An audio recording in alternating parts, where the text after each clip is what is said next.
From a scrappy cluster of rebellious colonies to a global superpower that reshaped the modern world, the United States is a story of relentless ambition and constant contradiction. On today's episode of the Infographics Show, we're taking you through 250 years of American history. At Brooklyn Heights, General George Washington, Commander-in-Chief of the Continental Army, stared out at a forest of British masts rising from the mist over New York Bay. More than a century after his forebears first set foot in the New World, Washington, English blood, American heart, had developed very expensive tastes. He lived like a gentleman planter, wealthy in land and tobacco, but like so many founding fathers, his luxuries came wrapped in debt to the English creditors. The colonial gentry's honor and fortunes were chained to London, its credit system, suffocating trade rules and punishing taxes meant to fund Britain's endless wars. Rebellion was the only escape, and if it failed, the noose was waiting. There was no turning back. So when the British offered a pardon for surrender, Washington fired back. Those who have committed no faults want no pardon.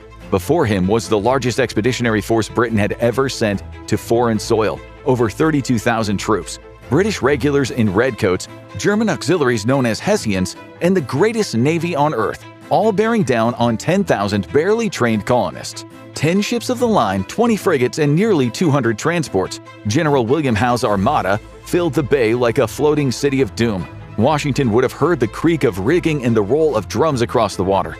He told his men the time is now near at hand which must probably determine whether Americans are to be free men or slaves. We have therefore to resolve to conquer or die.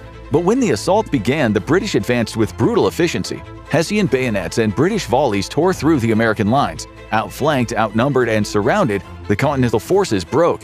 Washington watched as his men fell, fled, or were taken prisoner. The British, backed by loyalists in New York, occupied the city for 7 long years. They offered freedom to enslaved people who joined the crown. They imprisoned suspected rebels and celebrated their triumph. Meanwhile, Washington dragged his battered army into the wilderness and began plotting the impossible: overthrow an empire with a half-starved army and a divided population.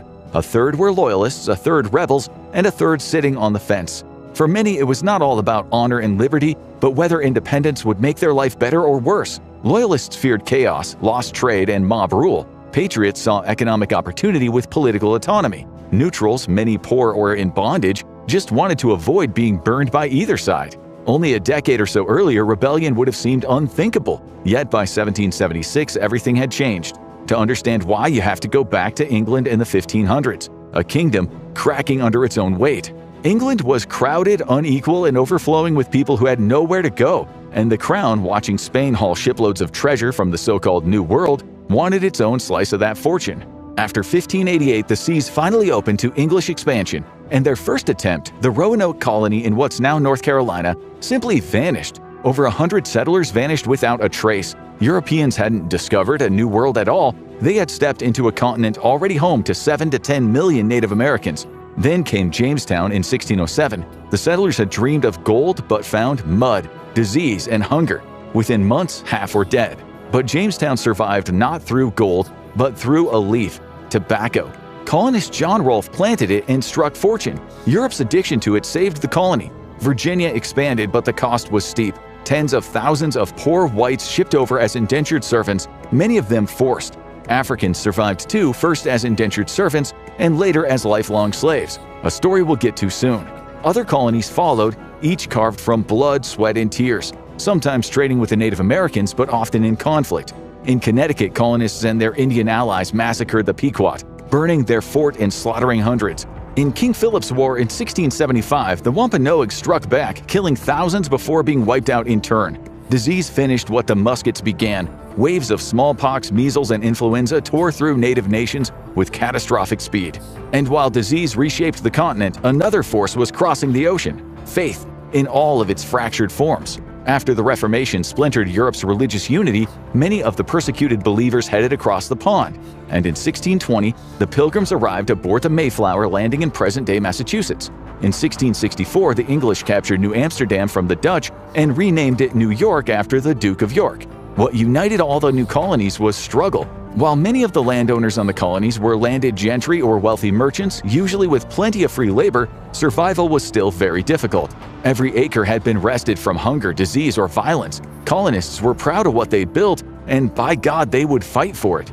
They were under crown authority, but they had long managed their own assemblies, controlled local taxation, and governed themselves, all while Britain was preoccupied with European wars with other great powers. Over time, many colonists came to see their assemblies as legitimate as the British Parliament, but Parliament and the Crown said no. For the colonists, it seemed unfair. After all, they were British too, and now they were economically important, a major market for British goods. Britain now had much of North America and India in its pocket, but its national debt was 13.5 times its annual revenue. When King George III took the throne in 1760, the Tories, the party which believed in authoritarian rule abroad, made it brutally clear that the colonies were not Britain's equals.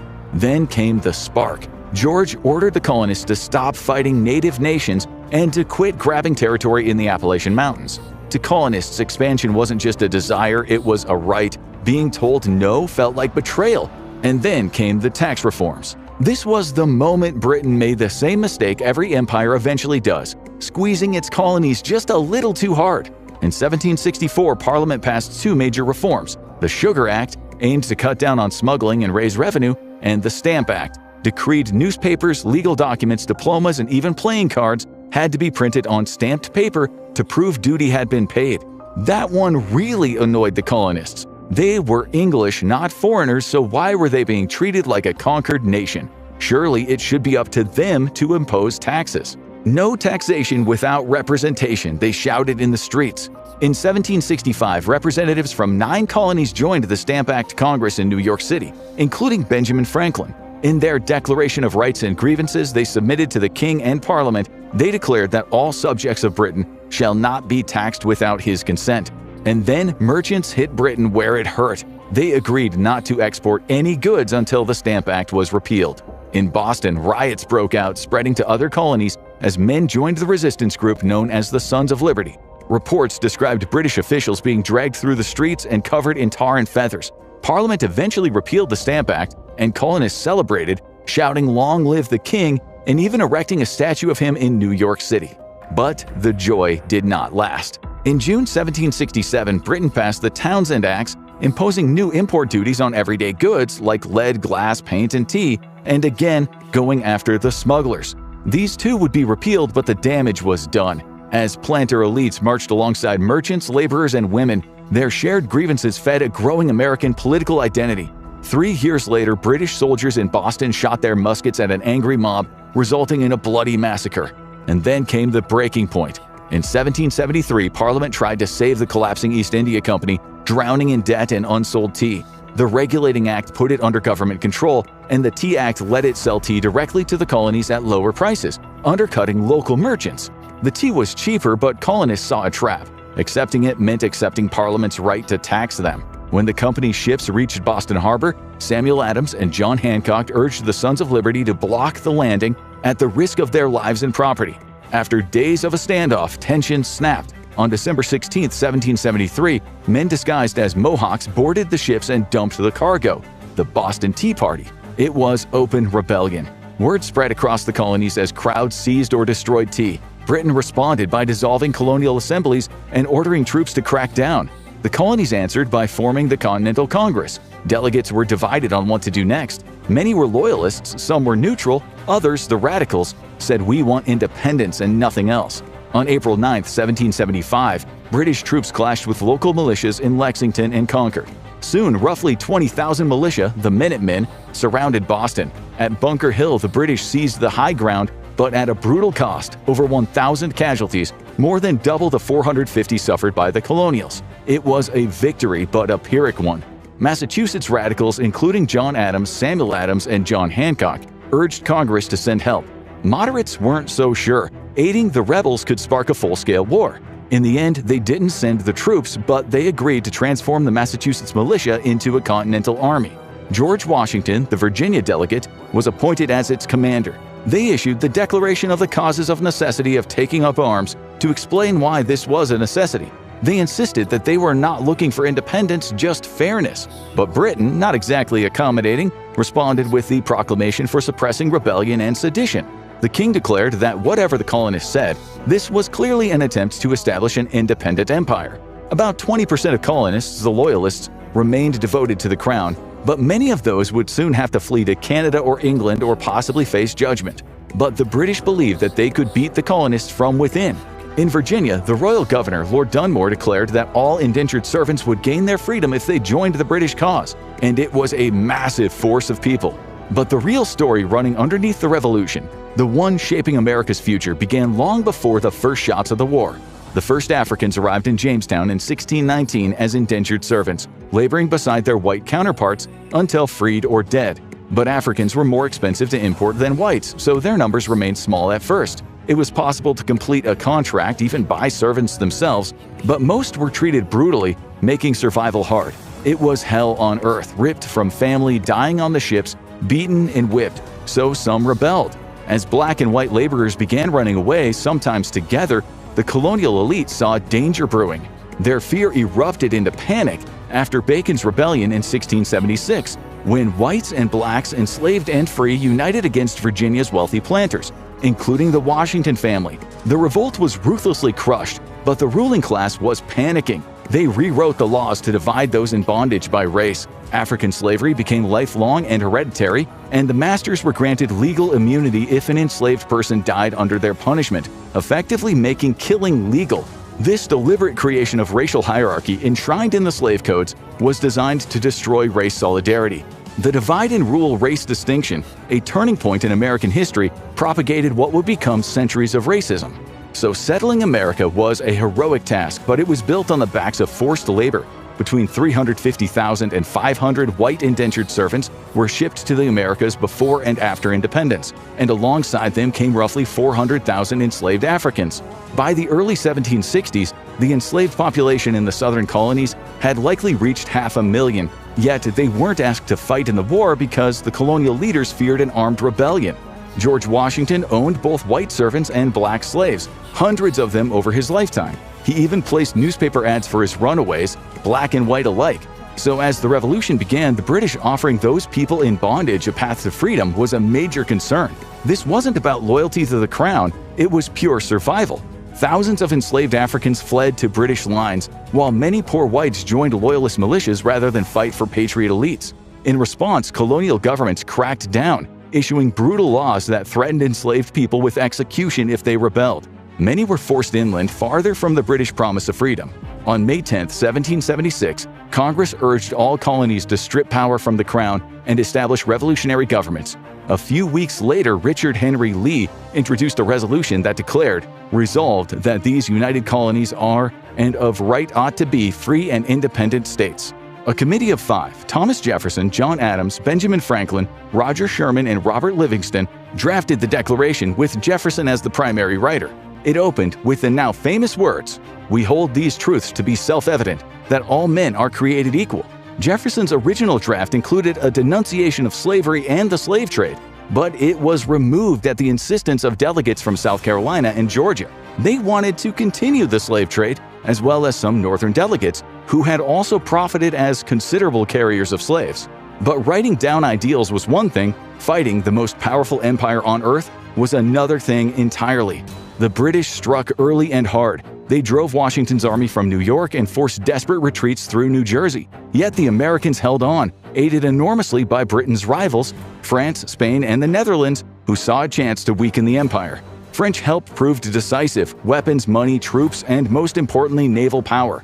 Volunteers arrived too, including Baron Friedrich von Steuben, a former Prussian officer who drilled Washington's ragged troops at Valley Forge and transformed them into a disciplined force. By the late 1770s, Britain's global empire had become its weakness. Fighting stretched from North America to the Caribbean, the Mediterranean, West Africa, and India. Seeking loyalist support, the British shifted their war south, capturing Georgia and South Carolina.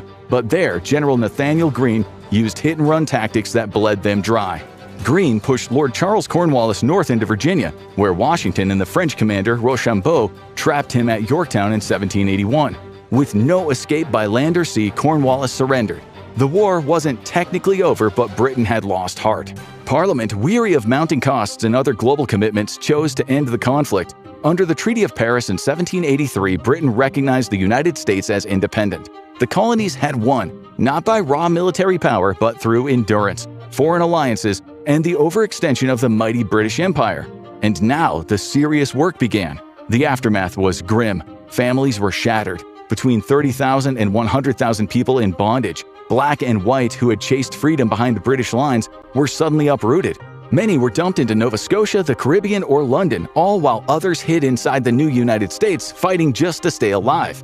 Native nations suffered horribly. The Shawnee, Creek, Cherokee, and the Six Nations of the Iroquois had largely backed Britain, hoping to halt colonists from moving west. Instead, independence opened the floodgates. Nothing stood between the new American Republic and the rest of the continent. Poor farmers, landless laborers, and veterans poured into the frontier in search of land. To them, America seemed endless. Mountains, forests, plains, and deserts. It was a universe of possibility. The 13 colonies wrote their own constitutions. The goal was to place the power in the hands of the people and prevent the tyranny they believed had characterized British rule. Pennsylvania's constitution was the most radical, granting the vote to all free men regardless of property, women excluded. Northern states began gradual emancipation. In 1780, Pennsylvania passed the Act for the Gradual Abolition of Slavery, freeing children born to enslaved mothers. And by 1783, Massachusetts had effectively ended slavery altogether through a landmark court ruling. But in most of the South, slavery hardened and rebellions were violently suppressed. Some African Americans petitioned new state governments, arguing that equality under God must include them too. Progress was slow. Thomas Jefferson, author of the immortal Born Equal line, owned more than 100 enslaved people. So did Washington, Madison, and the majority of Virginia's ruling class. The Revolution wrote liberty into the country's DNA, but there was some fine print. Winning the war was one thing. Building a functioning country afterward, that was an entirely different fight. The 13 states were independent but far from united. Their first attempt to self-govern, the Articles of Confederation, created a central authority too weak to tax, regulate trade, or raise an army. Each state acted like its own small nation, printing its own money and feuding over borders. The crisis came with Shays' Rebellion in 1786, when indebted farmers in Massachusetts rose up against taxes and foreclosures, and the federal government was powerless to stop them. To leaders like George Washington and Alexander Hamilton, it proved that liberty without order would destroy the new republic. In 1787, delegates met in Philadelphia intending to fix the Articles of Confederation, but instead built something entirely new: the U.S. Constitution. It created a stronger federal government with 3 branches: executive, legislative, and judicial, and a bicameral Congress designed to balance population with state equality. The federal government could now tax, make treaties, raise armies, and enforce laws as the supreme law of the land. It also wrote slavery into law, referring to enslaved people as persons held to service or labor. To calm fears of tyranny, the Bill of Rights soon followed, guaranteeing freedoms of speech, religion, and the press in a nation already more progressive than anywhere else on the earth. This was the future, drafted by James Madison, steeped in Enlightenment philosophy and the liberal ideals of the age. It reassured citizens that liberty would not be swallowed up by federal power. This young United States kept itself afloat with an economy built on agriculture and Atlantic trade, tobacco, rice, wheat, furs, timber, and rum, while the federal government funded itself mostly through tariffs on imported goods. The new republic needed a single executive, chosen not directly by the public but by the Electoral College. The first man selected was already a national hero, George Washington. On April 30, 1789, in New York City, wearing a plain brown suit, he took the oath of office. Some suggested he be addressed as Your Excellency, but he opted for Mr. President.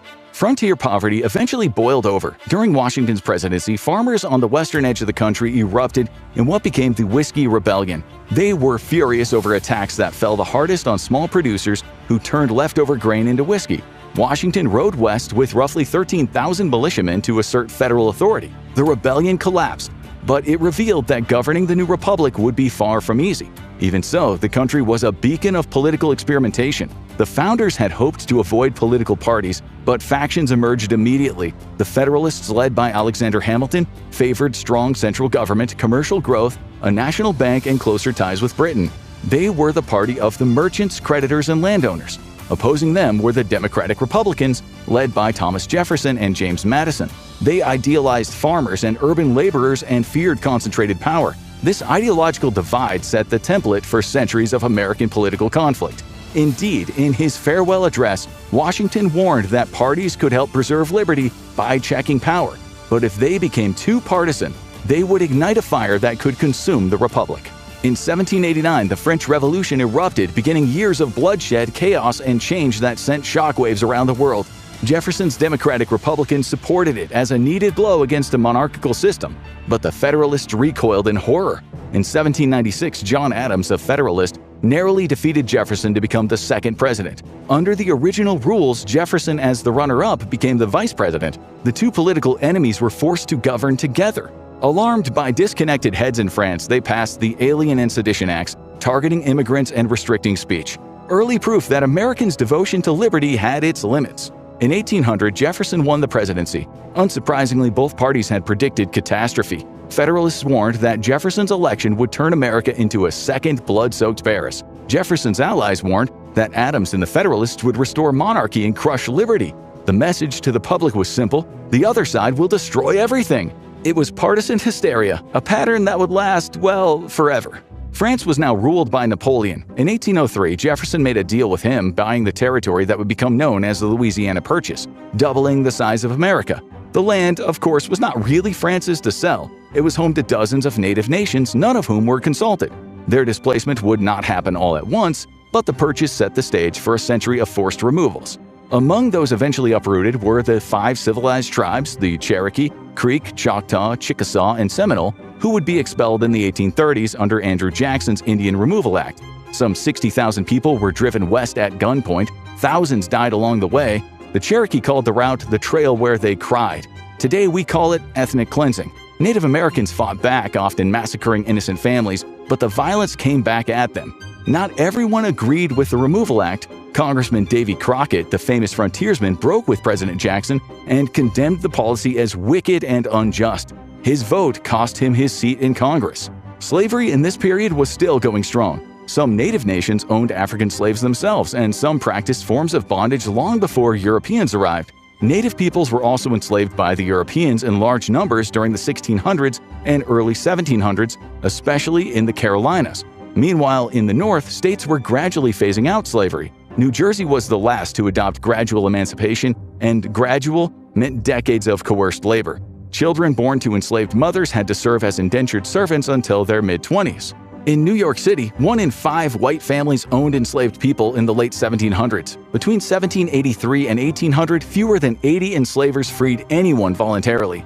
Even by 1830, 3,500 people remained enslaved in the North, far more than most Americans today realize. In 1812, with James Madison in the White House, the United States, urged on by congressional war hawks, declared war on Britain and invaded Canada. They hoped to seize territory and break British influence among native tribes. In short, it didn't go well. In 1814, British troops counterattacked, capturing Washington, D.C. and burning the Capitol and the presidential mansion. First Lady Dolly Madison famously saved a portrait of Washington before fleeing to safety. Federalists denounced what they called Mr. Madison's War, and discontent in New England grew so fierce that some states talked openly of secession. But Britain, busy defeating Napoleon in Europe, soon wanted peace. The Treaty of Ghent in 1814 restored the borders to what they had been before the war. The conflict might have ended quietly, but the news traveled slowly. 2 weeks after the treaty, General Andrew Jackson won a stunning victory at the Battle of New Orleans, crushing a major British assault and turning him into a national hero. But in global terms, the United States was still a minor player compared to Britain. Even so, prosperity was spreading. More farmers were turning profits, and in the North, factories and mills were transforming the economy. A new middle class emerged, leading to the slowdown of indentured labor. But industrial growth came with a price. The booming textile mills of the North relied on southern cotton, picked by slaves on vast plantations. As railroads, canals, and cities spread across the landscape, inequality deepened. The market revolution had given birth to a powerful new nation, driven by invention and ambition. Yet its success still largely rested on exploitation. Enslaved people were growing restless, their lives miserable, their bodies viewed as expendable products. Meanwhile, poor whites were pushed into child labor, mill work, and dangerous factory jobs. Industrial America exploded in size, and with it came booms, busts, and chaos. But while industry surged and many enjoyed the payoff of all their hard work, the problem of slavery didn't go away. It was the nation's Achilles heel, a moral wound, but still powering an economic engine. Southern plantations were pumping out vast quantities of cotton, shipped through northern ports and sold to Britain and the U.S.'s textile mills. Slavery was not just a Southern institution, it was a major contributor to the entire American economy. And this is where America's biggest contradiction became impossible to hide. Across the ocean, the British Empire had moved in the opposite direction.